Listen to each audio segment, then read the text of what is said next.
Hi guys, Judy here. God bless you. It's Sunday the 13th of August, and I hope you're doing well. I put a video up just for a short period of time of Michelle and I, Jesus Girl. She came to visit from Texas, so I'm adding what a wonderful, wonderful thing it was. I've seen Tana now from LA, Jerry from Indiana, Billy from Washington State, who's now moved to a different state. I've seen Marianne from South Carolina, all because of the Lord putting us together on YouTube in this last hour before He returns. And what a blessing it is. And when I see each person a different part of God's heart, I receive. And this is why fellowship is so important, whether it's just in the comment section or watching videos, or actually in person. It's very important for people to keep fellowshipping until He gets here, because we get to know a deeper part of the Lord. And this is what I want to share. I haven't even told Michelle this, but I just felt a sorrow when we were together. Like, it was like I could feel her tears and my tears combined. It was so strong, but it wasn't a bad thing, okay? What I mean is, it's a rapture-centric thing, okay? And that's why I joke around about it being a bipolar condition. And it's not really a joke. I mean, not a real true, that bipolar disease. That's not what I'm talking about. I'm just talking about two extremes, okay? I don't have that medical disorder. And if you do, God bless you. And be led by the Lord. Take your medicine if you're supposed to, because I know those things are real. But when I talk about this rapture bipolar living, it's different. I have never experienced it until He fell on my son. This extreme joy at the Lord coming, and this extreme sorrow at still being here. Because if He's made it clear to you that He's coming now, it's very hard to maintain a daily routine. It's not for wimps. I really feel like He doesn't reveal to a lot of people the season we're in, because I'm not sure that they could handle it. And so He doesn't want to put a burden on you that you can't bear. I think a lot of people will be taking the rapture. They will be taken, but they won't be like this, rapture centric. Like some of us have been. I call it God struck us with it, being rapture centric. He gave that condition to us. It's a compliment. It's a blessing, but He gave it to people He knew could handle it, okay? He knew that we could tough it out with His strength. He trusted us with this condition. And anyway, so what I'm saying is, it was a great visit with Michelle. I took her out body surfing and boogie boarding in the ocean. She put on a wetsuit. She was a trooper. She did great. We went hiking in the beautiful redwoods at Muir Woods. We went on a day cruise in San Francisco and ate and did the fun stuff on the pier, which I never get sick of. San Francisco, it is a beautiful city. You're in a city, it's a very small city, but you're on the bay, so it just feels like you're in nature as well. And you are, because there's tons of areas to hike and beautiful areas. And then you can just be a short way and then you're around a million people. Anyway, I've just been really reflective since she left this morning. Just this sorrow that I felt like the Lord had both of our tears in a bottle, and combined them together. And it basically made up the ocean that we swam in, because it was real. I mean, when I met Michelle, I thought I have met someone that is just as sad as I am.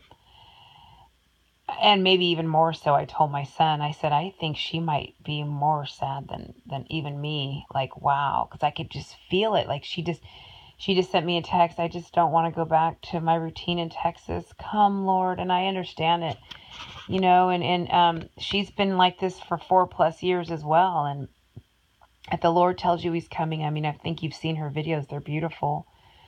She hears the Lord. She loves God. And the Lord tells you you're coming and you're still here. It's a sorrow. And it makes, I'm trying not to cry right now, but it's like we have joy overflowing like a river. we have sorrow overflowing like a river. I think that's the best way to explain it. There's no book on this. We are writing the book of the last days before the Lord returns. We're writing the book. We don't have any frame of reference. No one's lived in this time, so we don't have anything to help us navigate our ways through living in this end time. But the Lord Jesus Christ, we have him and we have each other. So we have everything, but we're writing the book on it. The Lord told me we're writing the book. There's many books in heaven. There's not just the Bible. There's many books. And we're writing these books of faith. We're writing these books. And so I just want to encourage you right now, if your sorrow is overflowing, and that's why I call it the bipolar ride of the bride, because you have both living in you. You've got this extreme joy and peace, because as a child of the King, the Lord gives that to you. And as a child of the King, he makes you excited about your future, the things he tells you. I can't wait to get out of here. And as a child of the King, we have this extreme sorrow because we're still here in a place that is not our home, and the increasing evil. It's hard to be here. I mean, I'm raising a 14-year-old young man, and I know you guys know if you're parents, it's like, this agenda they have to just kill the male and kill the female, what God created, male and female, and it's just, it makes you sick, and it's everywhere, and our kids shouldn't even have to see this filth. They shouldn't have to know this evil, but they have to, because you have to talk about it, and into talking about it, part of their innocence goes away. And I'm very sad to still be here. My son is too good for this world. And if you're a parent, I know you should think the same things. I mean, I know, I'm sure you do, that your kid's too good for this place. Our children are children of the King. Now, of course, if we're here, they're going to reflect him, and they're going to be strong in the Lord, and they're going to be mighty warriors. But, pray for this generation. It's hard. And it weighs on my heart, being a high school teacher and seeing, even just in the last few years, the increase of step up of evil and confusion for young people. And anyway, so what I'm saying is, as I felt Michelle's sorrow, the Lord let me feel her sorrow and her rapture-centric tears. He let me feel it. And so that it combined with mine. Now, when my friend Jerry comes to visit, I didn't get that part of God's heart. I didn't get that. A different part of God's side was reflected. And when Billy, and when I saw Tana, it's just different, and I'm praying that, if I really believe we're leaving now, today, every day. But I'm going to say, if we're here in 2018, we are going to have a Rapture-centric conference. And I just want everyone to come. Carly, you come, please do the worship and share your heart. Redeemed 44, you come. Everybody, just everyone that comments, come. We need to set a time and a place, and we just need to meet. We need to meet. And I feel like that's what the Lord's telling me. Like, he's not telling me to do that. He just gave me that thought. Because, see, he's coming. He would know. He's not having me plan, honestly, for 2018. And around this time last year, he had me doing that a little bit with my son's stuff. So I just really believe it's this year. But you know what? That's what the Lord wants me to believe, and so I will. And if I'm here in 2018, I'll believe it's every day. I'll continue, because that's what he wants me to believe. It's not really about what happens. It's about, are you believing what the Lord is telling you to believe? That's what we're getting rewarded for. That's what's pleasing our groom, is believing what he's asking you to believe when he's asking you to believe it. Okay? So, and that's what, and I've been rewarded for that. And I don't get rewarded when I start to go ahead and say, yeah, I'm believing it, but if it doesn't happen, no, it's not what he said. He said, I'm rewarding you based on you believing what I've told you to believe. Whether or not it happens in the time frame I show you, do you believe me? Yes. Okay, that's what I want. That's faith hero. That's some faith hero level to be walking in, and it's flexing spiritual muscles. You're growing in ways that maybe the world doesn't recognize or appreciate, or say, wow, you're a great faith hero, but the Lord recognizes it, and that's what makes it all worth living. And so I love you, Michelle. I'm so glad I got to see you.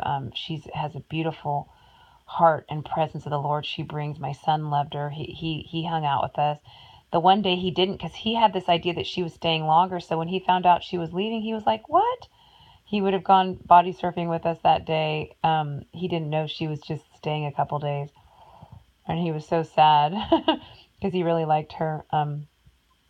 And so you guys, I'm making this a video just to express some thoughts, because I'm hoping that it will encourage you, because I know there are many of you that are just you're experiencing the bipolar ride of the bride, this up and down, this extreme sorrow. There's a weariness and an exhaustion that I have, and listen, I don't fight stuff. I rebuke things as the Lord leads me. This is not like a demonic thing. It's not, okay? And there are times when the Lord will say that's demonic, and I have discernment, because the Lord gives his children that, and you rebuke it. This is not that. This is different. I wish it would be so easy. A lot of us like to rebuke things just because it gets it out of the way. You're like, oh, you want a quick fix. And who doesn't want a quick fix? I did that for years, just out of knee-jerk habit, not really being led by the Lord. Just, I don't want this to happen, I'm going to rebuke it, It's another way of control. And you can live in a more mature walk with the Lord, where you're closer and you walk with him, and you ebb and you flow with him. And one of the things I'm ebbing and flowing in right now is just this, I'm letting it happen. Just this extreme exhaustion and sorrow at still being here in my faith walk, but on the other side of that, I'm talking about both sides too, so people don't get this wrong idea that I'm just this perfect, bubbling over flower all day long, because some people, when they watch your videos, they just get different ideas about things. Like, I want to be like that. No, there's both. There's both, okay?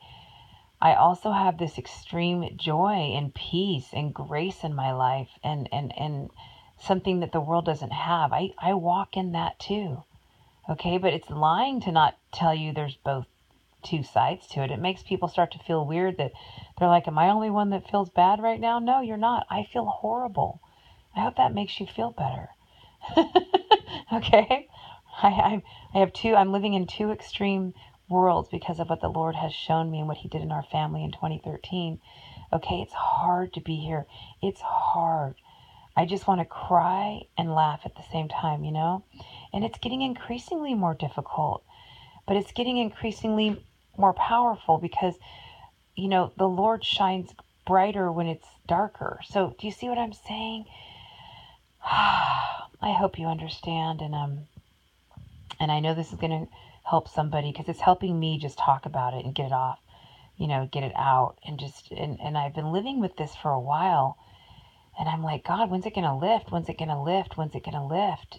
Because we love those periods of, when the Lord lifts and we walk into a different season, and he lifts things, and then he puts heavy stuff on us again, and then he lifts it, Now, don't carry heavy burdens that the Lord didn't put,